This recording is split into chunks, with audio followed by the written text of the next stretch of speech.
Most plans measure closure. Very few measure defensibility. A chart gets retrieved, a CCD gets processed, an abstractor or the system closes the measure. So the rates improved and everyone assumes the work is finished. But closing a measure and defending a measure are two different things, because a closed gap is not automatically an audit-ready gap. And every year, plans discover that distinction when the auditor starts asking questions. Questions about source traceability, questions about source documentation, about supplemental data, questions about abstraction methodology. You see, the issue isn't whether the evidence exists. The issue is whether the evidence can survive audit. Welcome back. My name is Peter. Let's get into it. So over the last several episodes, we've talked about where data quality problems originate, the retrieval failures, the ECDS completeness issues, provider documentation maturity, abstraction accuracy, and today I want to talk about where all of those problems eventually converge, audit readiness. Because HEDIS Compliance Audit is not simply evaluating rates. It is evaluating whether your organization, whether your health plan can explain those rates they produced.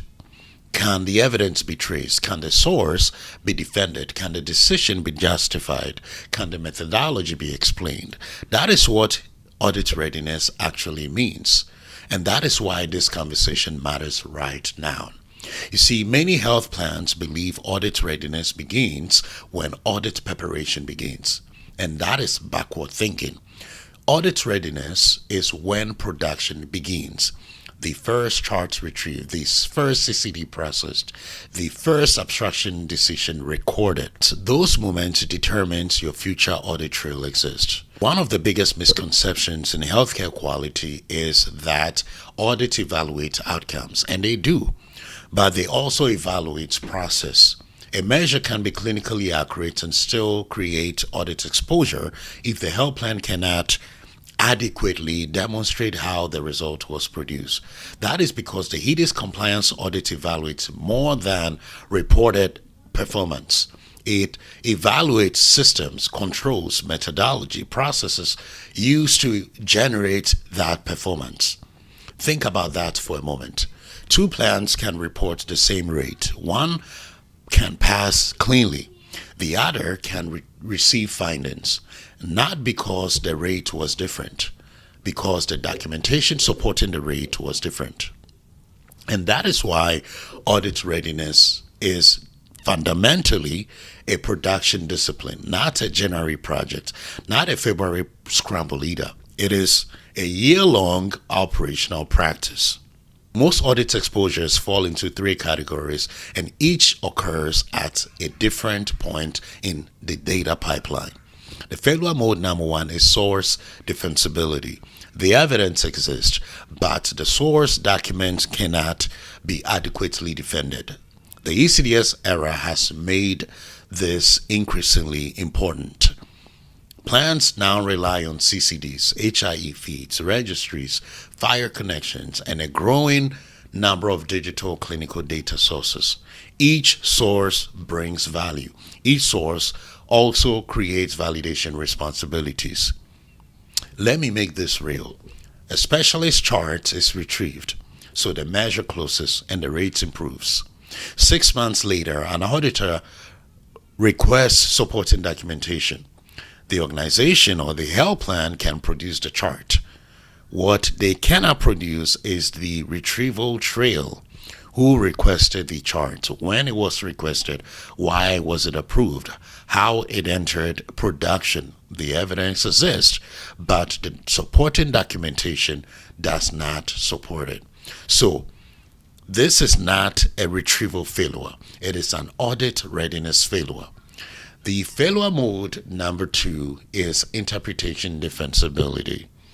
In this case, the evidence also exists, but the abstraction decision cannot be consistently defended. Two abstractors review the same chart. Both close their measure, both reach the same conclusion. And the auditor asks, how did the organization determine this documentation satisfied the enumerator? If your answer goes like, this is how our code is interpreted, instead of, here is our documented methodology, the organization has an interpretation defensibility problem. The issue here isn't whether the measure closed. The issue is whether the decision can be consistently defended. Auditors are evaluating repeatability, not intuition. The failure mode number 3 is documentation defensibility. In this case, the evidence also exists, the source is valid, the abstraction decision is correct, but the supporting documentation trail is incomplete. There is no validation methodology. There is no source documentation. There is no traceability. There is no clear explanation of how the evidence entered reporting. And this is often the most frustrating failure mode, because the clinical evidence may be perfectly valid, but the organization simply cannot adequately support it. And evidence that cannot be adequately supported becomes vulnerable during audit. Audit readiness is becoming more important because the complexity of quality data is also increasing. More ECD reporting, more digital clinical data, more supplemental data, more provider-generated information, more data pathways. And every new source introduces new validation requirements. Every new source introduces new documentation requirements. Every new source, it creates another opportunity for the audit trail to break. See, the challenge isn't only collecting evidence. Healthcare has always struggled with evidence collection. The challenge is collecting evidence that can withstand any scrutiny. And that distinction matters, because a health plan can successfully retrieve a chart, process a CCD, close a measure, improve a rate, and still create audit risk if the supporting trail isn't defensible enough. And that is exactly where many plans find themselves. I want to leave you with a framework, because audit readiness is often discussed as a checklist, and I think it's better understood as defensibility, what I call Audit Defensibility Framework. That is, every reported result, every reported evidence must survive 3 layers. And the 3 layers they must survive. Number 1 is evidence acquisition defensibility. Can you prove where the evidence came from? Which provider supplied it? When was it requested? When was it received? Why was it used? Most retrieval programs measure completion. Audit defensible retrieval measures traceability. The layer number 2 is evidence validation defensibility. Like, what I mean by this is, can you defend the source itself? Can you explain how it was validated, how it entered production, how it was categorized, and how it was approved? Because if the source cannot be defended, then the evidence sitting on top of it becomes vulnerable. The 3rd layer is evidence interpretation defensibility. What I mean by this is, can you defend the decision? Can another reviewer, abstractor, follow the same logic? Can the auditor trace the conclusion back to the documented methodology and the current EMS specifications? This is where retrieval, CCD processing, and abstraction converge. And if any of those layers breaks, the audit trail also breaks. And once the audit trail breaks, the rate becomes vulnerable.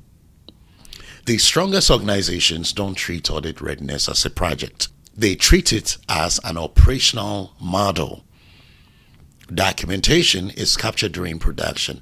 Validation happens continuously. Evidence is organized when it is collected. Decision logic is documented when it is applied.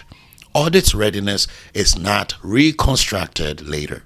It is produced in real time as it's happening. That is the difference between preparing for audits and operating in an audit-ready state. Here's the point I want to leave you with.